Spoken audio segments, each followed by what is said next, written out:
everybody. How we doing tonight? Cam K here with you on ONTrack Weekly. Busy show for us tonight. Sorry for a little bit of delay. We just had a little bit of a tech issue, but we figured that out. It's a crazy stormy night right now. I don't know what everybody else is dealing with out in Ontario right now, but crazy wind, lots of rain. We earlier had some lightning and thunder, but I'm one of those people. I don't mind a good thunderstorm. It's nice, kind of peaceful in a way, even though it's noisy and loud. But we got a really nice show tonight. 5 new guests that have not been on this show before. So we're gonna have Joe Kicks, aka Ricky Bobby, on with us in just a second. Local out of the Delaware Speedway camp, and we're excited to have him. He does a great job promoting the sport, not just here at home, but also abroad. So we'll talk with him about his racing program. We'll have Jay Pepin join us as well. Jay, part from the CVMs, they made that change this year and are going to on the Ontario Pro Challenge. So we're going to talk with him about kind of that adjustment, the move to going to the Ontario Pro Challenge and their big plans for the JTM team for next year. Very exciting stuff. Ray Morneau Jr., always someone we love to talk to. Finished his season in the APC series and, of course, at Delaware Speedway. Ava Bounty, her first season in racing in the Ontario Bandoleros. She did run last year, but first full season this year, running for a championship. And then co-champion out of Grand Bend Speedway, Justin Culver, will be along to join us as well. So why don't we get started? Since we are a little bit behind, I am going to make a quick change as I see Ricky Bobby is just stepped out, it looks like, for just a second. So we're going to we'll give you a couple seconds to get yourselves all situated, and we'll get started with Joe Kicks. So enjoy the intro one more time as I have to get the power cord for the computer so we don't lose this interview. So enjoy the intro. We'll be right back.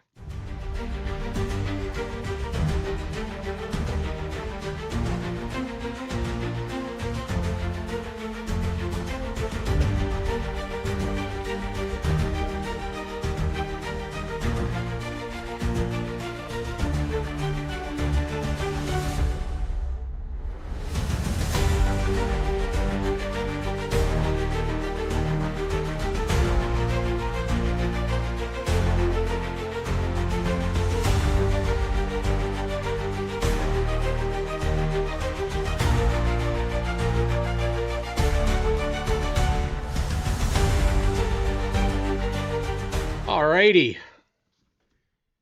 Sorry, when tech stuff happens right before the start of the show, it throws us for a little bit of a loop. But let's bring on Ricky Bobby himself. Joe Kicks is going to join us from Delaware Speedway. And, he's such a great guy to talk to. And personality-wise, he's exactly what we need in racing. And I've told this to him to his face. He's muted right now, so I'm just going to ask him to unmute. And he's got one of the best backdrops, actually, I think I've ever seen on the show. And he joins us now. Ricky/Joe, how's it going, buddy? I know it's off-season time, so I imagine it's not as fun as during the racing season. So how are you doing, my friend? Oh, it may be off season, but it's the second part of the season or the first part of the season. We're already started the brand new build. Oh, are you? Didn't end my season very well, so I crashed the pumpkin smasher. I destroyed the car. I bought a new car the next day, and I've already started. I did hear about I did see the really sad. It was really actually sad to watch seeing cars go in their final resting spot, but it was done up really badly at the pumpkin smasher. First off, you are okay, right? Because that was a pretty bad. Oh yeah, it was the most slow motion crash I think I've ever been in. Well, it took forever for it to end. The pumpkin smasher, for those that don't know about it, really cool event. And one of the things that I was blown away by, Rich Schwarzenberg shared a video of the lineup to get onto the track for the pumpkin smasher for a bone stock only day. Talk about that event that Delaware put on, because it looked like you guys had thousands of fans there that night. For me, the Pumpkin Smash has always been a blast. Ever since I ran it the first time, I will always run it. It's way too much fun. Yeah, it didn't end very well for me. I get it, but you know what? It wasn't the end of the world. Uh, I wanted to kind of move on from that car anyway, and I was hoping to bring it up to Flamborough for their Halloween Enduro, and Hmm. the Pumpkin Smasher got the best of me. So, but it's a ride. It's great. The fans love it. The kids love it, and that's what it's all about. It's our end of the season, so you go out with a bang. And for me, it was literally. You started the year at Motorama, and you were there with your car, and wrapping as well, being a part of SNS this year, and we got to see you in full Ricky Bobby, and I said it at the show, and I still believe it. You and Rob put this together, and you go full on, embracing Ricky Bobby and Cal Naughton Jr. Not just here, not just here. You do it kind of everywhere, and that's almost what I really think is it's almost something that people don't do enough is take racing outside of racing and try to get some sort of interest. And I've seen you guys are racing buggies in the mall. You're diving off, diving into the pool with your suits on. But what it does is it brings more people into that conversation for racing, and you guys are in full uniform out at Motorama. How did this? First off, when you started racing, were you doing that, or did you start before the movie came out? No, I started racing right around when the movie came out, Okay. but it was COVID that really triggered it. Um, Going into COVID, we had made the decision that we were going to change things up again because I mean it's one of our favorite movies, much like a lot of other drivers and Yeah. non-drivers, and it's just a great movie. And we went with it. We built the cars, we painted the cars, and then COVID hit, and then we had to wait a year. So we had these fresh cars that we couldn't do anything with, and then when we brought them back out, and then it went nuts from there. And anywhere Rob and I go, uh, we do it. It's too much fun. It looks like it, and you know what I was so cool is you guys went up. I remember this. Motorama may have been way back in March, but I remember you guys went up and down the line with people waiting to come into the show. You were there. You took pictures with people because it became like you guys were embracing it, and you guys go out there on the racetrack and do the exact same thing. Um, Talk about the year that you guys had at Just for Kicks. It seemed like it was a bit of a tougher year for you guys. It was a bit of a tougher year, but at the end, it was still a better year than it was last year. Last year was a real rough season for the Hmm. two of us. If it wasn't for getting into some incidents, I mean, Rubbin's racing, it's going to happen. The Yeah. more laps you run, the more chances something's going to happen. So it's all part of it, right? We blew a couple motors last year, things like that. This year, none of that really happened for us. So, we had some, electrical problems with the cars here or there, but overall, it really wasn't a bad season at all for us.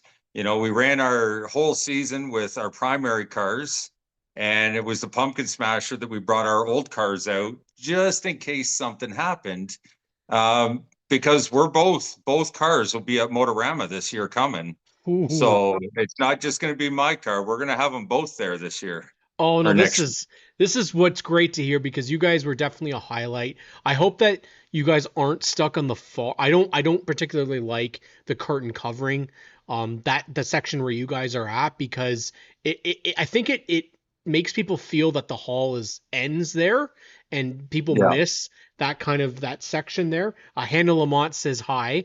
Um, Hi, and, Hannah. Feeney says you need to restock on the Wonder Bread. Yes, absolutely. He's got to restock on the Wonder Bread. Have you thought about doing the Fig Newtons on the windshield? So I was only ever able to run it once I ran Flamborough. I ran the Halloween Enduro with a car that I built just for that. It was all painted up exactly like my car. And I asked if they could let me run the Fig Newtons on the windshield, and away I went. They let go, and off I went. Oh. So it's a great cookie, but the visibility just wasn't there. But it was a riot to do it. Hannah says you better get a spot beside us again. Well, Well, hopefully. I've been talking with Motorama, and um, they're part of the reason why both of our cars are coming this year. Um, they asked and wanted us back. They were aware of what Rob and I were doing, walking around, interacting with all the other drivers, the booths, even down at the other ends. Yep. We were from one end of the show to the other, in and out of everybody's booth like they were ours. So they seen it. It, it I speaking from the experience, you guys were like the celebs there. They had their own celeb guests there, but in the racing zone specifically, I remember people literally being, "Oh my God, I want a picture. Like this is so cool." Um and then you go and you see you guys racing on the track. Now you don't run the Wonder Bread 26 and the 47 Old Spice. You guys have your own 11 and 12 numbers. Is there a reason behind that, or was it just what was available? No, our numbers were actually from our sons. They're the ones that picked our Nice. numbers. So, the kids playing sports, and then we started racing, and it was their sport number. And, we just away we went with it.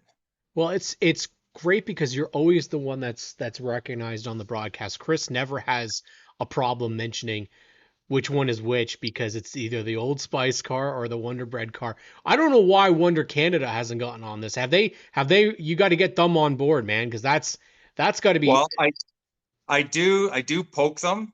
I do okay. tag them in my posts and things like that. So it's not for lack of trying. I think I got to try a different way of getting their attention. I think we got to get in touch with Larry Jackson in the NASCAR Canada series because he had connections to Wonder Bread, and that's how they were on his car for the longest time. So I think we've got to do something to get that official because you're there weekly, and you guys are, and that's the best thing about it is I, I think about what Delaware Speedway has, and you guys have Rogers there every week. That's how I got to know you actually was because you were on the Rogers broadcast every week. And I thought, oh my God, that's the Wonder Car, and then it evolved and it evolved and it evolved, and now you guys are getting this special spot at Motorama, which you should. I mean, that is what this type of show is for, is to showcase you guys and your personalities and what you guys bring to racing, but not just on the personality side, but the sportsmanship side. You are somebody that has been mentioned by multiple people from Delaware Speedway as a huge help to their racing programs. You're there working on the cars, helping people out because there's a lot of new blood in that bone stock division and a lot of people that maybe need that assistance. You go out there and you're helping. I mean, the Howards have talked glowingly about what you've done for them. You've been there for a long period of time. Well, Why is it so with important to help? well, I look back when I started, and I was actually reminiscing a little bit with Matt Langford near the end of the season. I don't think he realized that Matt Langford and Matt has me by 1 year, one season. We are the longest consecutive running bone stock drivers Delaware has. Really, And eh? Matt has me by one season. Wow. So, and when I started, it was a little difficult to kind of get into the boys club a little bit. It took a few nights, and then talking with Chris Lawrence, and he kind of helped me out quite a bit in the beginning. And it just kind of goes a long way and I remember him saying this one time, I would rather beat you on the track than beat you in the pits. Yeah. So if we can help everybody and get them back out on the track, that's what it's about. let's go have some fun on the track. We understand things happen on the track. It is what it is. Yeah. If we were worried about it, we wouldn't do it, Yeah. right? Sometimes you do something, then maybe you shouldn't have done that, and something happens, right? But it's all about the camaraderie. I mean, that's why I went around and I interviewed every one of the drivers. I do want to Just point that to out. have some fun. Just have some fun with it. The one thing that with doing that is, again, it's drivers interviewing drivers. It's and Hannah says yes. You even help paint. You even help paint her car this year. I mean, it's important. As a media person, I can tell you, it is really hard to interview drivers week after week after week. But when you're racing against them, you have a lot more ability to ask questions because you're out there and you can talk about stuff that's going on the racetrack. I love it. I think people go out there and check out Ricky Bobby's profile because you're doing an interview almost I think it's every day so far, right? You're at 69, I think it is. Yeah, I've pretty much gone through all the primary drivers. I did miss a couple, so I'm working with them. I'm just going to video interview them Mm-hmm. just to make sure. I want to make sure I get everybody. I don't want anybody to be left out, right? So, Yeah. and there's I did those questions. I got a silly question coming out with everybody after the fact, but it's going to be fun. This is what we want to see. We want to see more of this, more personality. The more and more that we can get that out there, the more and more that we'll get more people interested in motorsports, being coming back to it and being a part of it. Joe, I'm so appreciative that you jumped on and we're on the show tonight. We're gonna have you on SNS during the off season as well, but just want to say thank you and the best in the off season, Joe. Thank you very much. Thanks for having me. That is Ricky Bobby, aka Joe Kicks, out at Delaware Speedway. Make sure you check him out here on ONTrack Weekly, and we appreciate Joe for joining us tonight. We're gonna go and step right up into guest number two, and guest number two actually joins us following a split season. Actually, it was a season in two different divisions. It started in the Canadian Vintage Modifieds, and then switched over to the Ontario Pro Challenge, and we're going to talk with the head honcho of JTM Racing. He's even got the jacket on to start the show. Yeah, I Talk got the about hoodie on. impressive. Jay Pepin joins us tonight. Jay, how'd everything go this season for you? Oh, not too bad. I mean, like you said earlier in the broadcaster, we made an in-season change there and transitioning to a new series. So that was a lot to take in at first, but overall, it was great to spend another summer with our family again.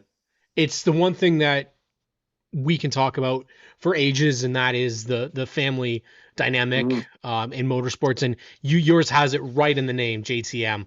It is the three of you guys and your wife helping you out, and you guys are all one giant team unit. And running in two different divisions last year, and I can imagine that was a bit of a stretch on you guys having to be in two different divisions. But now you're going to be in the Ontario Pro Challenge. First off, I love it because, as you and I have discussed, I think it's such an underrated series, but I want to hear directly from you why Ontario Pro Challenge. Obviously, Tenley was in it, but why are you and Maddox joining as well? Well, like you just mentioned there, like I mean, at some point too, it becomes a little taxing, right? Because we Yeah, were there every weekend. We've been doing this for a few years, right? So being there every weekend, it's not like it's not possible to do. It's just a lot of work, obviously, with two different types of cars. So taking the travel and timing out of it, I mean, now there's only 9 races a year in Pro Challenge. Obviously, it just made natural sense over time. Eventually, I knew this would happen. yeah, Us three would race together, but yeah, we just going that way, and it's a great series. I mean, I know you're a big supporter of that series. yeah, I've been obviously a fan for the last few years, watching my daughter race there, and seeing her progression. It's a great series. The atmosphere is great there. It's a younger series, a lot of younger drivers. I yes, think Tim Norris is, I think, the oldest guy there. He's around my age anyway, so I'd be one of the older ones too. But it's just a great series, and it's fun. They travel a little bit. We had to Sauble and I went to Varney and stuff like that, as well as Flamborough. So just a lot of fun. good series. I want to know kind of the process right now. You obviously had two CVMs. Are those are obviously, I would imagine those are on the back burner. Are they gone, or are they for sale, or are you going to Uh, keep them around and see maybe if there's a, if you want to run like the odd race here or there? yeah, they're not gone. I have them both, and there's really no plans to sell those. I mean, there could be a chance that we could step back into that at some point. We're not sure yet, but we just leave those options open. But we got another pro challenge before the end of the season. And I ran the one race in it, and then Yes. My son Maddox took the last race, just to give him some seat time in those cars. He never been in those cars at all, so it was fun to see him kind of wheel those cars. He said he had a lot of fun and really enjoyed it, so he's looking forward to 2026. How did you find the difference between obviously completely different types of vehicles, Yeah, very, very different. So behind the wheel, what's the biggest difference between a CVM and a Pro Challenge? I can't speak for all the CBM cars. I mean, they're all built the same but different. Right, I'm a shorter guy, so my seat's up a little higher. I felt I was sitting on top of the car a little bit more than maybe right. in the car. That was the biggest thing for me visually. It's really low to the ground. I drove karts for a long time, so I would say it felt more like a go-kart. Um, it's just got a little bit more bite, more reactive. The steering's very responsive. Lighter cars for sure. Like our cars, I think weigh 2,500. The CVMs, like with me in it, and these are 1,600, I think, Oh, 1,610. okay. So a lot lighter vehicle, different handling, a blast to drive. Like a blast to drive. I've seen some great racing with those guys in that series, and I drove that. I drove a pro challenge a few years ago for 4 races. Actually, it's the 54 car that we have. Oh, I okay. drove it back then in a handful of races, and I could not believe the difference. That was my rookie year, I think, in the CVMs too. So a lot of fun. They're a blast. Just a little bit more low to the ground, a little bit more bite, different handling altogether. If you drove either one, you'd know exactly what I mean by that. I love one of my favorite things about the OPC car is first off is the different body styles. You have cars of all different ages, right? You've got Chargers in there, you have Challengers, you have Pontiacs, which I'm still a huge fan of. I love seeing Yeah, the Grand Prix. Majerie's Pontiac out there. Yeah, He it's better nice. not change it. He I better know not he's change not. it. No, he loves Um, it. we got the old, I think it's there's Impalas as well, the Chevrolet Monte Impalas, Carlos, yeah. Monte Yeah, Carlos. Monte Carlos, yeah. Um, Mhm. Beautiful, beautiful cars. And what's also very fun about this is that you have basically two families that have, they have the dad, a daughter, and a son all racing in the same division. I'm expecting, I don't know if they're going to put it out there yet, but if OPC doesn't do a family championship, I mean, That's they're missing out because you and the Norris clan will be back and forth to see family supremacy. I think it's wicked. yeah, it is a cool dynamic for sure. And Tim and I have spoken a lot last little while, and we've talked about that too. So, and our kids are around the same age, right? I think like Maddox is 22, Tenley's 21. I think Mikey and Emma I think they're the same age or maybe a year behind them, but we're all pretty close. As for supremacy, that family is hella Be a, fast. So be a that little those hard, guys, yeah. yeah, those guys are top notch. So they're the class of the series, clearly. So, but that's a huge. You know what? I got to touch on that too, if you don't mind. Like Absolutely. that family is amazing, and that's a big reason that we are like sliding over there. Like they've been very supportive with everything, with the cars, with Tenley, helping her out, guiding her the last few years and getting her improvement up. So I can't say enough about that family. They are incredible for racing in general in that series. And we owe a lot. Our whole race team owes a lot to them. You know that I'm a huge fan of the numbers that you guys use, the schemes that you guys have had on the CVMs. That's Can you right. give me and can you give the masses here any sort of teaser as to what we might see from you guys next year in terms of you did post the numbers. Now you're going to stick with 54 for Tenley. You're going to stick with 43, but there's a change for Maddox next year. What's he going to? Yeah, so Michael Connell currently drives in the series. He's number 51, and it's talking about a good-looking car. He's driving a Mustang. That car Yeah, looks that thing that is looks pretty like good. Nice looking car. And so obviously that one number's taken. So Maddox is going to the number 11 for this series, and he's going with the font. If the others haven't seen it, a little ode to he did a little tribute to Kyle Busch in the trucks when he ran the 51. So now he's going to do the same, but with Corey Haim. So he's taking his number font. So even though he's a huge Denny Hamlin fan, he's we're going to stick with Corey Haim. That kid's pretty dominant. I was gonna say not too bad of a name Not too bad to have after this year, especially. So yeah. I'm excited, man. This is going to be a really, really cool endeavor for you guys. Obviously, the big thing about it is that you're traveling now. It's not just a one track division, and that's going to be really, really fun to see you guys, especially Tenley going back out to Sauble. She was really, really impressive out there. I do want to point out she was involved in a massive crash. She was injured. How is she doing with recovery? Is she all recovered up? Yeah, she's doing good. I mean, her foot's it's still not 100%. There was no breaks or anything like that. Just a lot of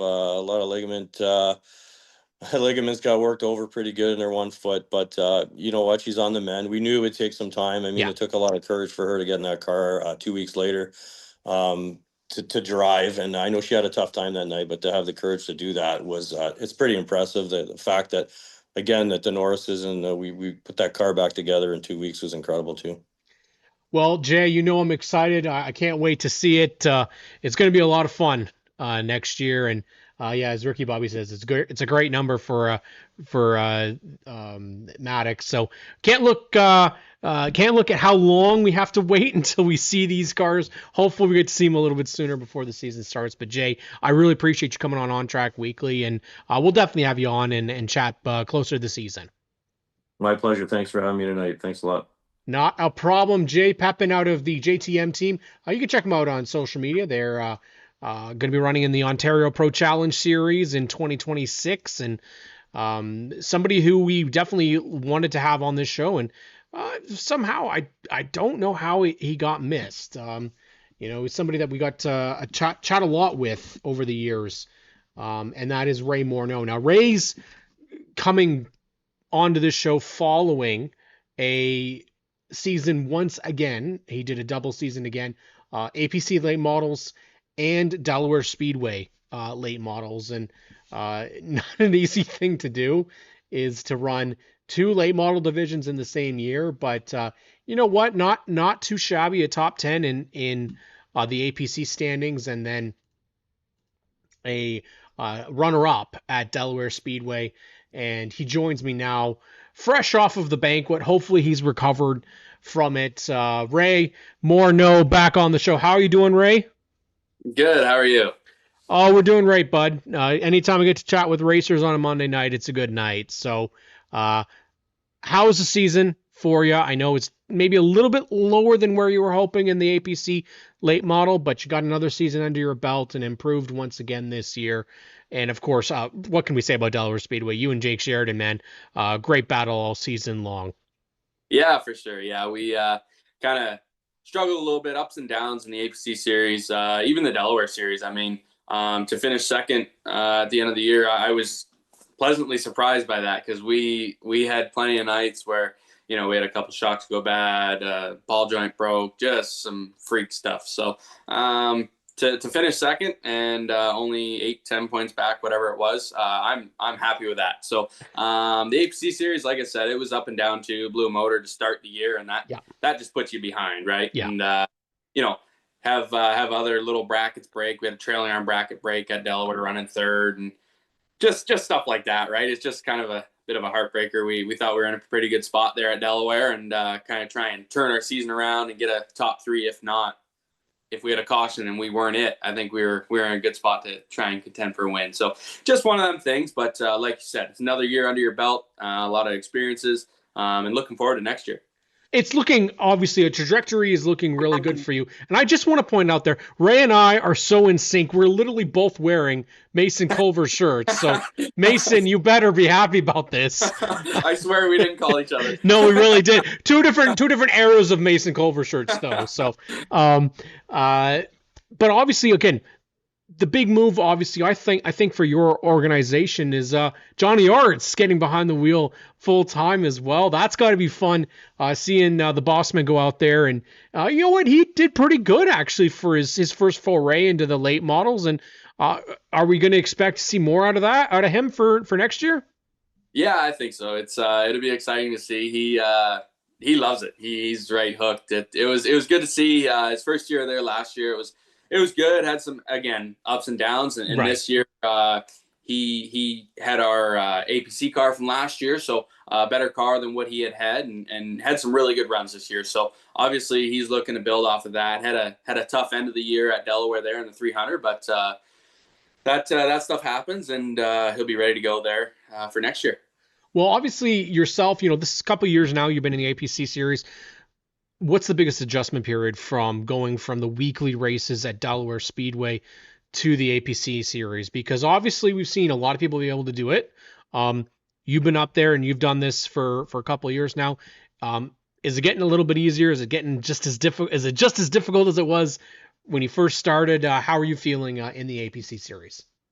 Oh, it's just as hard as ever. I mean, the competition is unreal. So it's definitely tough, but I will say the weekends are getting easier. You Good. just sort of get adjusted to it, right? It's everybody kind of has their position, and we just go about our business, right? So it does make things a little bit easier the second time around, kind of thing. So it was nice that way. We're getting into the flow of that. Just like I said, competition doesn't get any easier. You got to keep working at it. Try and make cars faster, and just as for myself, just try and study and get better for myself, right? Going to these tracks, it's my second year in it, but it's still really probably only my third, fourth time to these tracks. So it's tough, right? Trying to shorten that gap to what the other guys have, right? So definitely really tough, but we're enjoying it. We're up for the challenge, and we'll never back down from it. I don't know who Colton is referring to, if he's saying that I'm the stud muffin or you. I'm gonna say it's probably you. Put you on the pedestal, I guess we'll say, of good looking. I mean, Colton's not too bad himself, I'm just gonna say, but you know what? I'm gonna know, because you just mentioned this about traveling a couple of times to these tracks only. Delaware is obviously home, and that's where you're comfortable at. Which is one that you've adopted to that's not Delaware that you feel that is probably your best track outside of home? I would say probably Sobel. Yeah. I really enjoyed Sobel, but that was probably one of our worst runs this year, was in the APC series. So Yeah.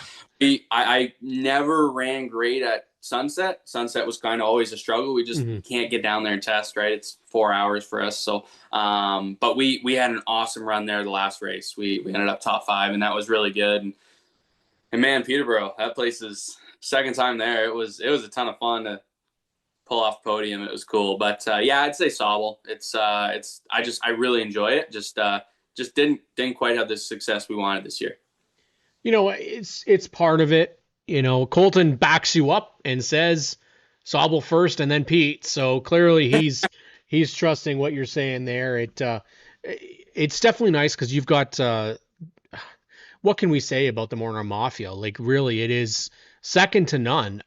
Anytime I'm there and your name gets called, it's evident that you're the one that you're out there racing, and home is what it is, but the traveling aspect of it is a whole other story.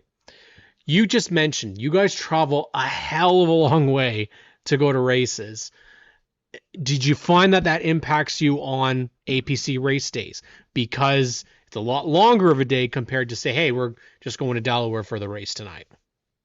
Yeah, it was, it's a little bit, right? I mean, there's a bit more scheduling with getting crew down there and stuff like that, and getting hotel rooms and stuff. Because like I said, Delaware's our closest track, and it's 2 hours. So anything else is a long day. So just trying to manage that.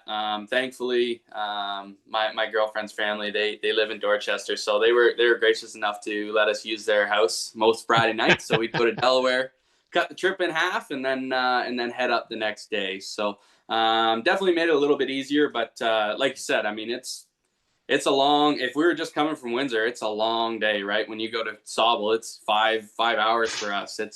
That makes for a long day there and back. I honestly, I don't know how y'all do it, because frankly, I can do like 2 hours maybe and I'm done. I know you Yeah. guys doing like 5 hours. That's insane. But you've got the support, right? You've got family there. You've got a lot of people that go out there and help you out each weekend. Realistic goals for next year and do we know yet what the plans are for Ray Morneau? Are we going to do the double season again, or are we not sure? Yeah, we're looking at trying to do that again. Definitely Delaware. We got that stuff kind of going right now. We just started working on the car a little bit, just kind of take a break at the end of the year, right? Yeah. We need. So, yeah, we're gonna do Delaware again for sure, and it's looking like we're probably gonna do APC, but just gotta see how everything shakes out, right? So, I'm thinking for sure APC. It'd be good to go back and try and get a little redemption, right? We had some good runs this year, just stuff went wrong. So looking to try and get our first APC win. I really want to get an APC win. That would be big for us. I think if you get the big APC win and say Delaware, I don't know if there's going to be a way to quiet that place down after that, because it is clearly true. Dana says we love Ray Morneau's girlfriend. I've heard that. I've heard that she's very. I happen to like her too, actually. Yeah, it's kind of nice, isn't it? yeah. It's I think they almost like Natalie better than me, which probably. Yeah, probably. Yeah, it's good. Like you said, I mean, I got so much support. Yeah. If it's not for everybody around me, I wouldn't be doing it. I mean, this is a lot to do. It's a lifestyle. I mean, you ask anybody, it's you don't do anything else. You race. That's all you do. And I'm fortunate. My family, they're all in it. My girlfriend, she's heavily into it. She works at Delaware, and she really loves it, which I'm thankful for. So, like you said, I got a lot of supporters that follow us around from Windsor, which is really cool. When you go to other tracks and you hear them in the stands, it's really neat. Sorry, I've just had a tech issue while we were talking, which always seems to happen. But, Ray, you're out there and you're representing Leuna. Now, I'm not going to say that that's a lot of pressure, but that's a lot of pressure. What has that situation been like? Have you got to do any sort of, I guess, not initiatives, but working with the sponsor itself on special appearances? Because obviously Leuna is across obviously all of Ontario. Mm-hmm. What have you been able to do with Leuna?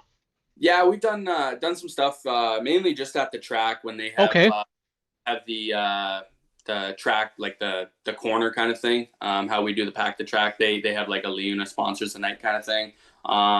We've put the car on display up there and just stuff like that, right? Trying to get up in the stands in their designated area, sign some autographs and that kind of stuff, right?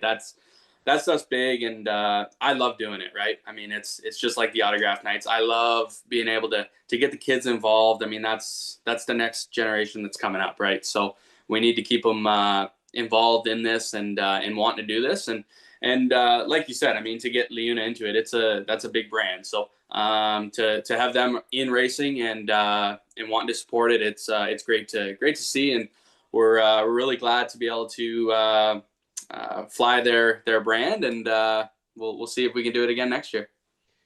Well, I would love to say that things are going swimmingly right now, but I'm having a complete technical snafu. The monitor's just like not working right now, so it's everything. All the windows are not working. Ray, you've clearly got the Moffy behind you, because it's killing my system right now. But sorry about that. Yeah, of course. That's what we expect, right? The popularity is through the roof, Ray. I just want to thank you for joining me, and a great off season for you, and congratulations on a great season, Ray. And we'll get you back on in the new year and when we get closer to APC time. Yeah, for sure. Sounds good. Thanks for having me on, and I enjoy watching your shows. Well, I appreciate that very much. Raymondo here on ONTrack Weekly. Sorry, folks, I'm not sure what is going on. I've had a system failure on one of the monitors. So unfortunately, with that has come a huge breakdown with the entire system, unfortunately. So I'm trying my best here. I'm just going to see if I can get it fixed before we bring on Ava Boundy.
All right, sorry about that, friends.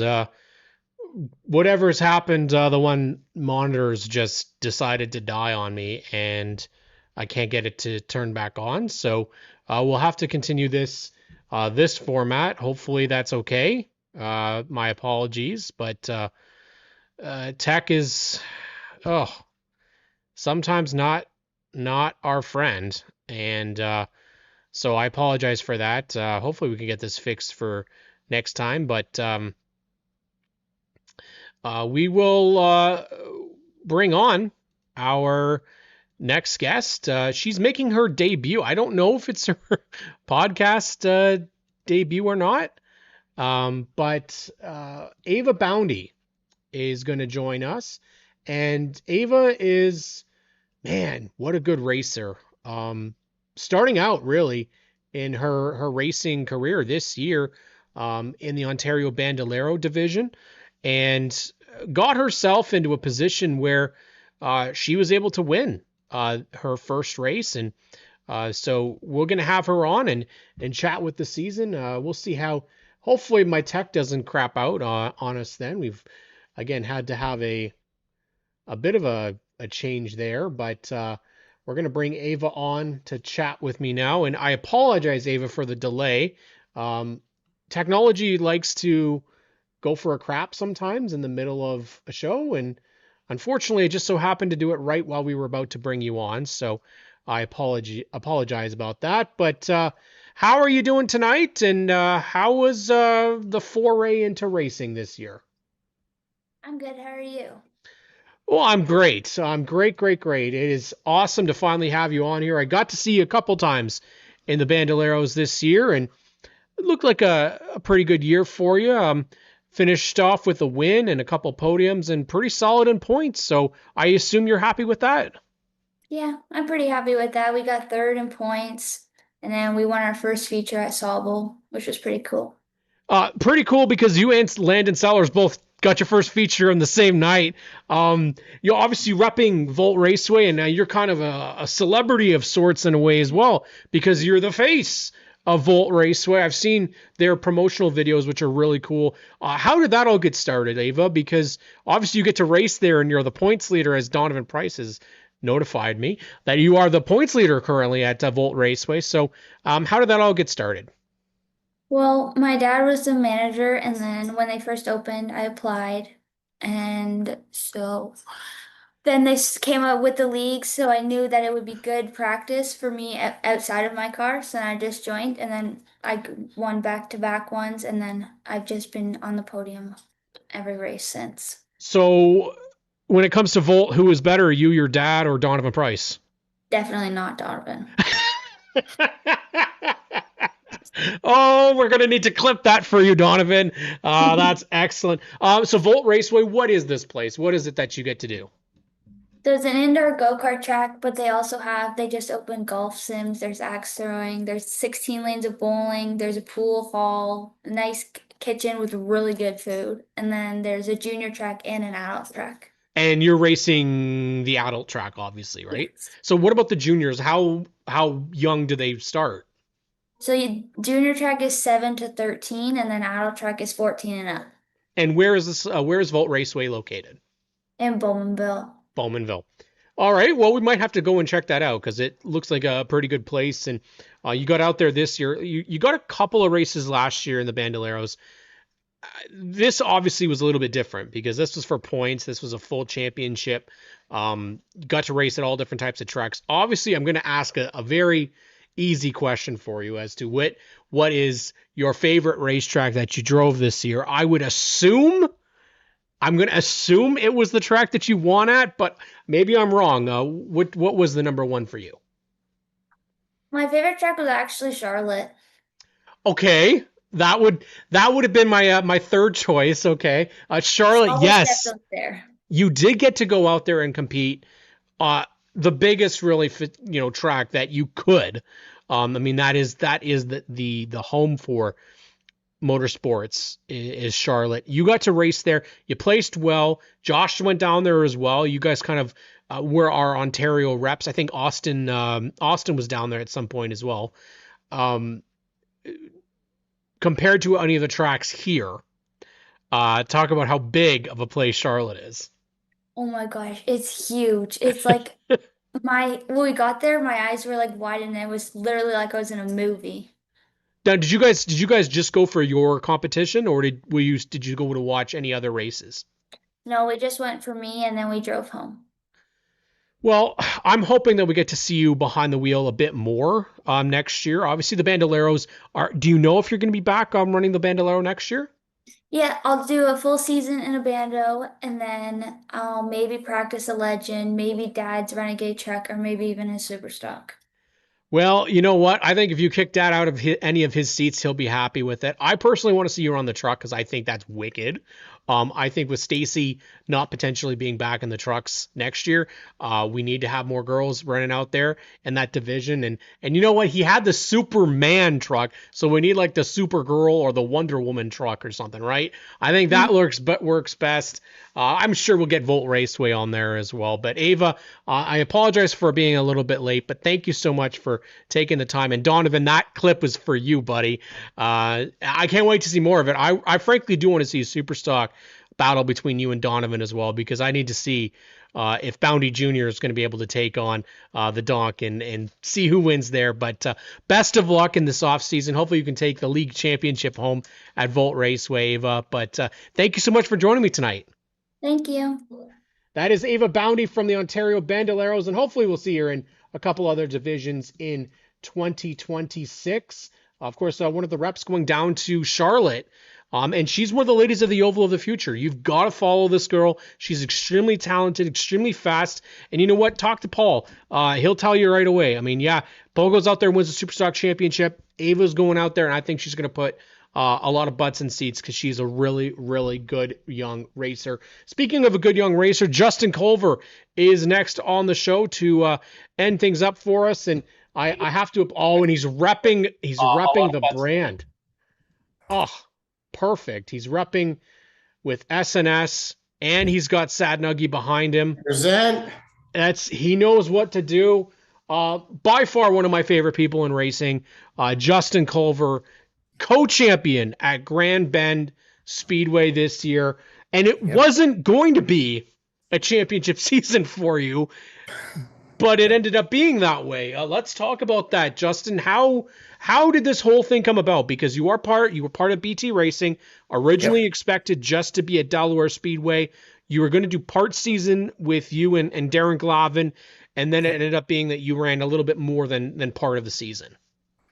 Yeah, so Glavin and I, we shared the green 50 car, Oscar. Yes, you did. It had its gremlins. It was not my favorite thing to drive, especially on the night that the brake pedal went to the floor with a wreck in front of me. So that definitely scared me. But me and Glavin shared the ride. Eventually, Oscar was sold off, and so I brought the Nuggy Mobile over and finished out the season there battling Lucas.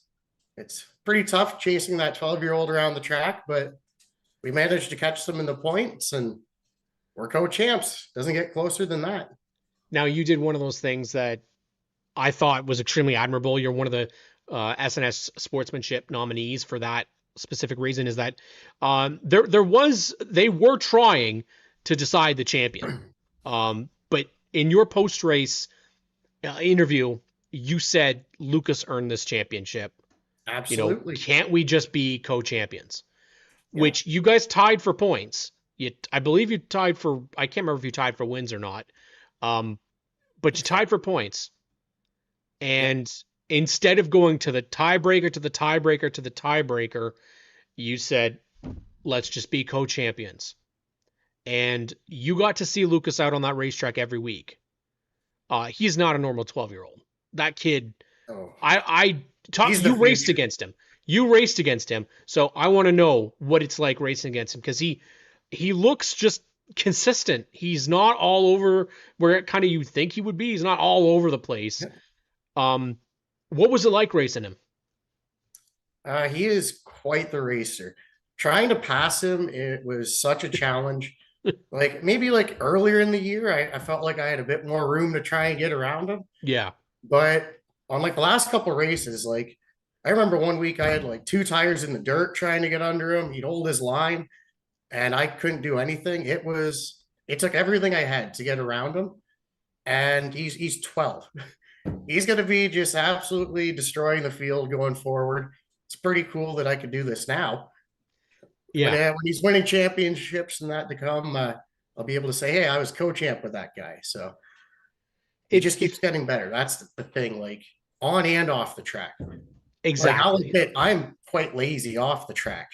I am so thankful for BT Racing, Chris, Glavin, all those guys, trying to work on that, get better. But then Lucas, he puts in the effort on and off the track. He's gonna be a big name someday. Well, speaking of a big name, obviously you were racing this year at Delaware and Grand Bend. I have to commend you and thank you for being a part of Grand Bend this year. I know that they're really trying to get this bone stock division to be something. It still seems to be a bit of a struggle to get cars. If you didn't have Lucas and BT Racing, there's not really enough to have a full-time division there.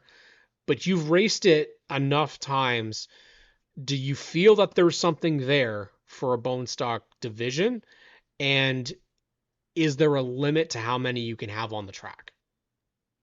I think there's definitely room for a bone stock division there. Okay.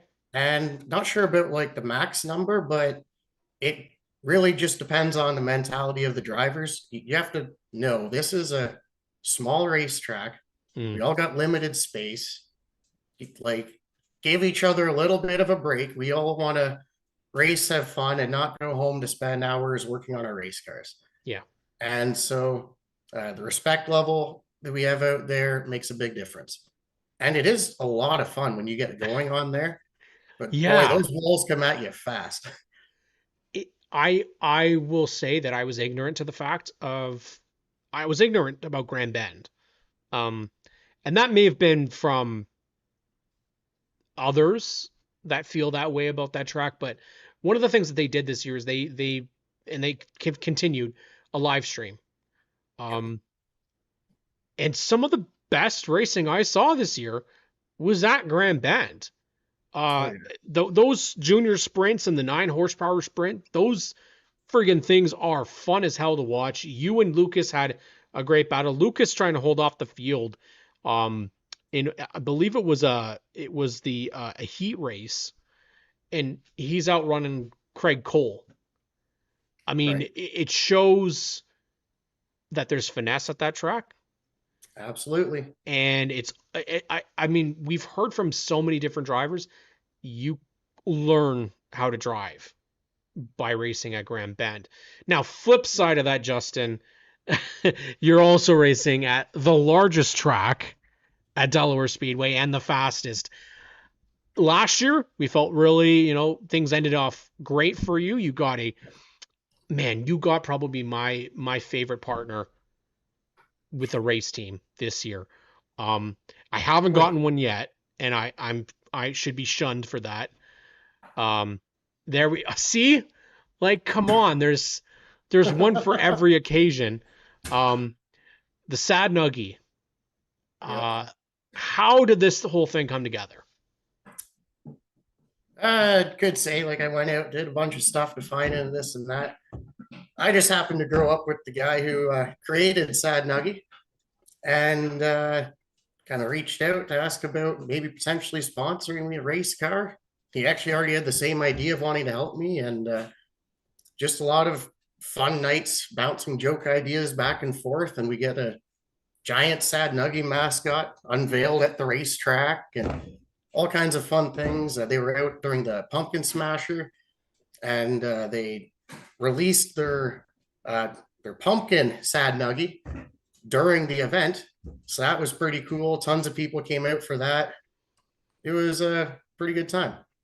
I love it. You were at the Motorama booth last year, and you had all sorts of, and I'm telling you, the kids love it. And I'm 34 years old, but I love them. I think they're very similar, I find, to Funko Pops, where they're just usable. They're kind of usable for anything, right?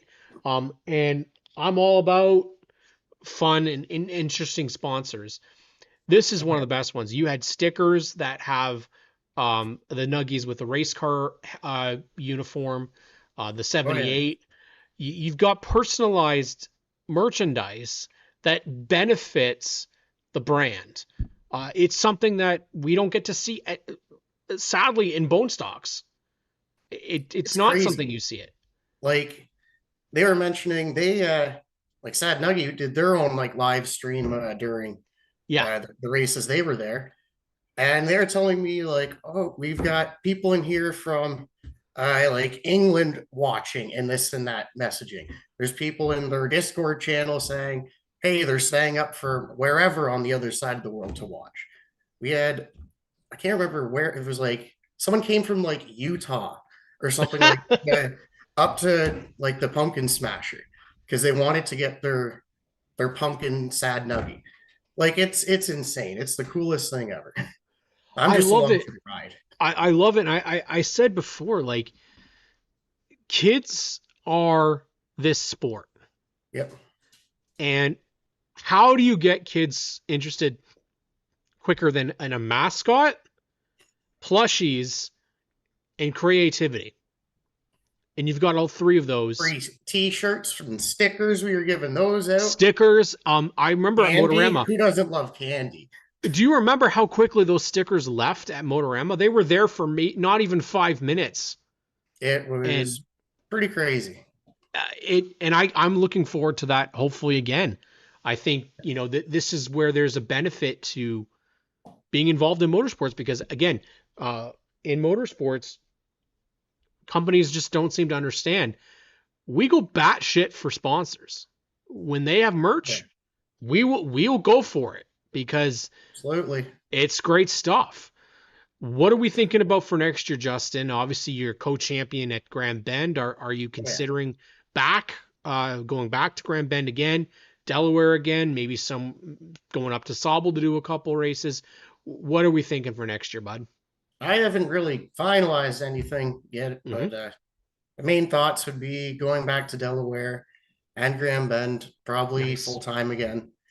My main goal, it's been my goal since getting back into racing, is to win a race at Delaware Speedway.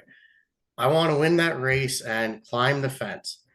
Want to do it with my team. Not sure I can do that for a bit. I will climb until then.